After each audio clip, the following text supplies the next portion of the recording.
আসসালামু আলাইকুম। হয়ে যাওয়া ম্যাচগুলো নিয়ে কথা বলতে চাই ক্রিস্টিয়ানো রোনাল্ডোর পারফরমেন্স নিয়ে, কথা বলতে চাই কঙ্গোকে নিয়ে। তো এছাড়াও বাদবাকি যে খেলাগুলো হয়েছে, ইংল্যান্ডের সঙ্গে ক্রোয়েশিয়ার ম্যাচটা ছিল খুবই দুর্দান্ত খেলা ছিল, এবং লাস্ট খেলা যেটা ছিল ঘানা পানামার পরেও কলম্বিয়া এবং উজবেকিস্তান। তো সর্বসাকুল্যে ভালো একটা দিন গেছে ফুটবলে, কিন্তু CR7 এর ভালো দিন যায়নি। তারার মেলার যে খেলা শুরু হয়েছে, সবাই যে এখানে গোল পেয়েছে সেইখানে হতাশ করেছে CR7। শিশির, বলো। হ্যাঁ, CR7 অবশ্যই হতাশ হতাশ হতাশ অবশ্যই হতাশ। অনেক প্রত্যাশা বলবো না, কিন্তু একজন সিনিয়র খেলোয়াড় হিসেবে কিছুটা দায়িত্বশীল খেলাটাও আমরা আশা করি। কারণ পর্তুগালের কাছে মানুষের বা ফুটবল ফ্যানদের অনেক আশা। পর্তুগাল টিম আপনার যদি শুরু থেকে নিয়ে শেষ পর্যন্ত দেখেন, চ্যাম্পিয়ন্স লিগের MVP ভিটিনহা, আপনার চ্যাম্পিয়ন্স লিগের best left back Nuno Mendes, এবং তাছাড়া আপনার জ নেভেস কালকে গোল করেন, এবং এছাড়াও বেশ কিছু সুপারস্টার, আপনার বার্নার্ডো সিলভা, ওদিকে আপনার গোলকিপার নিজেই, মানে এক কথায় আপনার তারকাদের ঠাসা টিম হলো পর্তুগাল। এই পর্তুগাল টিমের কাছে এবার আশাও ছিল খুব ভালো, এবং বলা চলে এই যে আপনার প্রথম রাউন্ডের প্রথম খেলা সবার শেষ, কলম্বিয়া উজবেকিস্তানের প্রথম রাউন্ডের খেলা সবার শেষ, এখানে সবচেয়ে হতাশামূলক পারফরমেন্সটা হলো পর্তুগালের। এবং সত্যি কথা বলতে প্রথম 5 মিনিটের পর্তুগালের যে খেলা, সেটা আসলে ওই কথার সঙ্গে মিলে যাচ্ছিল যে না, আসলে এরা একটা ব্যালেন্স টিম, এবং যেখানে সবাই বলছে যে না, এরা এবার অন্যতম একটা দাবিদার এই বিশ্বকাপের, এবং ক্রিস্টিয়ানো রোনাল্ডো যেন, এই লেজেন্ডারি প্লেয়ার যেন এই ট্রফি নিয়ে বিদায় হতে পারে, এটা কিন্তু সবারই একটা আশা, যেটা আমরা মেসির ক্ষেত্রে অলরেডি আলহামদুলিল্লাহ পূরণ হয়ে গেছে মেসি। কালকে আসলে সবচেয়ে কষ্টের যে বিষয়টা, ক্রিস্টিয়ানো রোনাল্ডোকে মনে হচ্ছে সেই টিমের জন্য একটা বাড়তি বোঝা হয়ে যাচ্ছে কিনা, এরকম একটা ফিল কালকে দেওয়া হয়েছে। যদিও চ্যাম্পিয়ন প্লেয়ার যে কোনো সময় হয়তোবা ফেরত আসতে পারে, কিন্তু কালকে সে নিজেও হয়তোবা নিজের পারফরমেন্স অনেক বেশি হতাশ হবে। গোল অ্যাসিস্ট করতেও তেমন পারেনি, এবং গোলের কিছু সম্ভাবনা মিস হয়েছে। তো এটা আসলে হওয়ার কারণ কি? যে এক্সট্রা প্রেসার কি চলে গেছিল নাকি? না, এটা আসলে এক্সট্রা প্রেসার কিছু না। আপনি গত 10 ম্যাচে রোনাল্ডো পারফরমেন্স দেখেন পর্তুগাল হয়ে, সে একটা গোলও করেনি। বুঝতে পারছি। তো যদি অবস্থা এভারেজ যদি এরকম হয়, তো তাকে আপনি কি আশা করবেন? আমি তো বলবো যে শুধুমাত্র একটা তারকা খেলোয়াড় দলে না থাকলে সমালোচনা করতে হবে, এই উদ্দেশ্যে তাকে রাখা হবে, অথবা রেসপেক্টের জায়গা থেকে নিয়ে গেছে, সে একটা ফিডব্যাকের জায়গা থেকে চাচ্ছে সবাই যেন পর্তুগাল ভালো একটা রেজাল্ট করে, ওয়ার্ল্ড কাপ পায়, এবং সেটা যেন রোনাল্ডোর হাতে ওঠে। ফুটবল যেন পূর্ণতা পায়। মেসিকে যদি তার সাথে তুলনা করা হয়, তো মেসি বলা যায় যে অর্ধেক পূর্ণতা ফুটবল ফ্যানদের দিয়েছে, বাকি অর্ধেক যেন রোনাল্ডো। এখানে আসলে আমাদের হতাশ হওয়া ছাড়া আসলে কিছু নেই।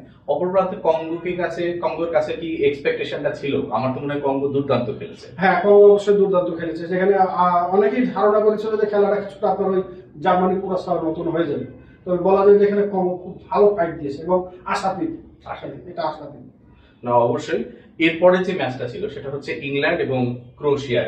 ইংল্যান্ড তো সবসময় দুর্দান্ত থাকে, এবং ক্রোয়েশিয়ারও আমরা পারফরমেন্স যদি বলি, এমন একটা টিম যে এসে ভালো খেলবে, কিন্তু সামহাউ ট্রফি ছোঁয়াটা তার হয়নি। তো এই ম্যাচে আমরা দেখলাম 4 গোল এবং 2 গোলে ইংল্যান্ড জিতলো। একটা প্লেয়ার তো আউটস্ট্যান্ডিং, তাদের হচ্ছে স্ট্রাইকার 9 নম্বর, তো হ্যারি কেইন। তো এই টোটাল পারফরমেন্সটা নিয়ে তুমি কি বলবা, এই ম্যাচটা নিয়ে? টোটাল পারফরমেন্স বলতে গেলে ইংল্যান্ড যেটা মানে আশা করা যায় সেটাই করেছে। হ্যাঁ, ক্রোয়েশিয়া অবশ্য ভালো টিম, আপনার 2018 রানার আপ, 2022 সেমিফাইনালিস্ট। তো সেই হিসেবে আশা করা ছিল একটা হাড্ডাহাড্ডি লড়াই হবে। তো এখানে একপাক্ষিক লড়াইটা চোখে পড়ছে বেশি, 4-2 গোলের ব্যবধান, 2 গোলের ব্যবধানটা অনেক বড়। তো ওভারঅল যে টিমগুলো মোটামুটি ভালো খেলার কথা, তারা সবাই ভালো খেলেছে পর্তুগাল বাদে। এবং ক্রোয়েশিয়ার ক্ষেত্রে যেটা আমার কাছে মনে হয়েছে, কালকে তারাও বেশ কিছু ম্যাচ মানে চান্স পেয়েছিল, কিন্তু সামহাও হয় না যে কিছুদিন ক্লিক করে না, তো ওদের ক্লিক করেনি ফিনিশিং। এবং হ্যারি কেইনের পারফরমেন্স সম্পর্কে যদি বলি, সে শুধু 2টা গোলই করেনি, একটা কিন্তু গোল সেভ করেছে, একদম শিওর গোল ছিল সেটা আমার কাছে মনে হয়। এরপরে ঘানা এবং পানামা ভালো খেলা ছিল, বাট তারপরেও ঘানা হচ্ছে 1-0 জয়লাভ করেছে।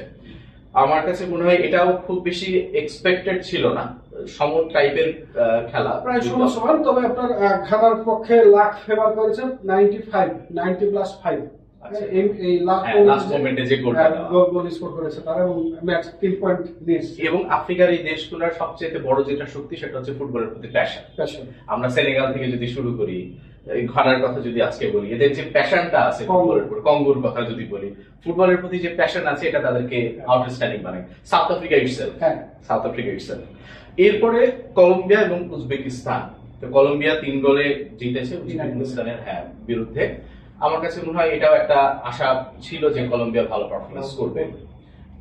এর পরের যেটা আসছে তা হচ্ছে প্রথম রাউন্ড শেষ, যেমন শিশির বলছিল, মানে সবার সঙ্গে সবার একটা করে খেলা শেষ হয়ে গেল।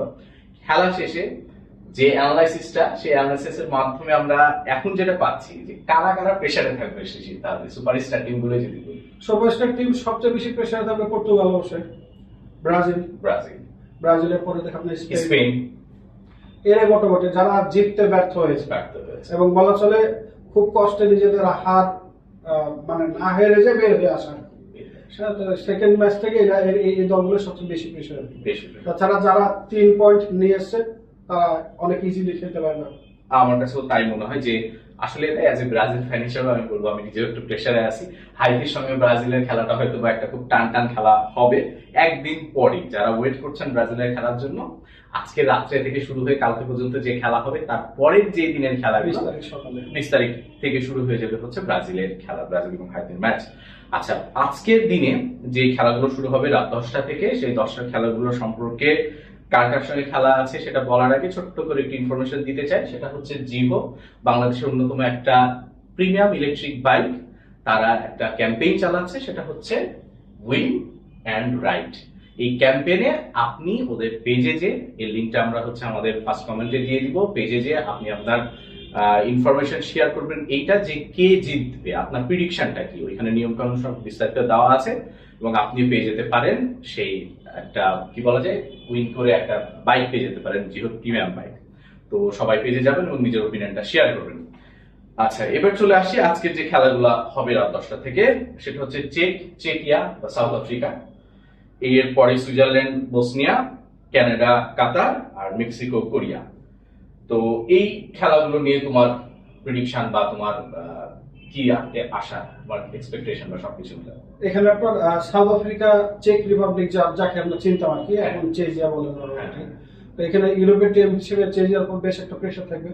আর সাউথ আফ্রিকা অলরেডি প্রথম ম্যাচ হেরে আছে, প্রথম ম্যাচ হেরে আছে। তো স্বাভাবিকভাবে বলা ভালো যে দুইটা টিমই প্রথম ম্যাচ হেরে আছে। তারপর একটা হাড্ডাহাড্ডি লড়াই হবে এবং যে হেরে যাবে বলা যায় সে বাদ। এরপরে রাত 1টায় আছে হচ্ছে সুইজারল্যান্ড এবং বসনিয়া। বসনিয়া এবং কাতার।